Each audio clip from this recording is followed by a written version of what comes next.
Allez, un peu de révision en s'inspirant d'un sujet d'examen en sciences appliquées dont on va corriger. On s'intéresse au pôle alimentation, c'est-à-dire les groupes d'aliments, les constituants alimentaires, rôle nutritionnel. C'est aussi bien pour les CAP, les mentions, les bacs pro, etc.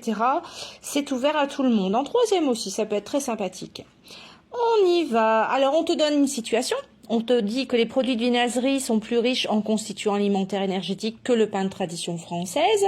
On te donne des chiffres avec des références et voici ton énoncé.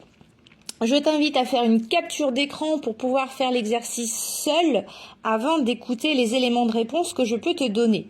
Sinon, ça n'a pas de sens. Si tu recopies ce que je dis bêtement, tu vas pas progresser. Alors, fais-le d'abord et ensuite, tu mets cette vidéo sur pause. Tu peux écouter et le corriger, ce dont je te propose. On y va.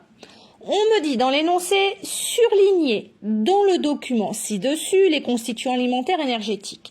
Surligné à l'examen, tu as ton surligneur, sinon tu as des feutres, des crayons de bois. Dans le document, il est juste au-dessus, parfois il est en annexe, donc il suffit de lire les documents.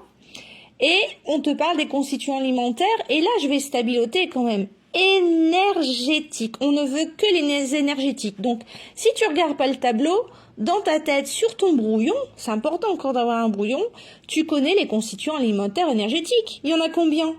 Il y en a 3, effectivement, puisque tu as 7 constituants alimentaires. 3 sont énergétiques, c'est-à-dire qu'ils donnent des kilocalories, des kilojoules, et les 4 autres sont non énergétiques. C'est ceux qu'on va appeler les micronutriments, exactement. Donc là, je sais que je dois trouver mes 3 macronutriments. Je regarde le tableau. Il suffit de regarder constituants alimentaires, je retrouve le titre, super, et on me propose glucides, lipides, protéines, fibres. Qu'est-ce que tu en penses? Quelle est la réponse à la question 2.13? Exactement, tu vas surligner dans le tableau glucides, lipides, protéines. Ce sont les 3 seuls macronutriments constituants alimentaires qui donnent de l'énergie au premier sens du terme, c'est-à-dire en kilojoules, en kilocalories. Et voilà, tu as réussi la première question.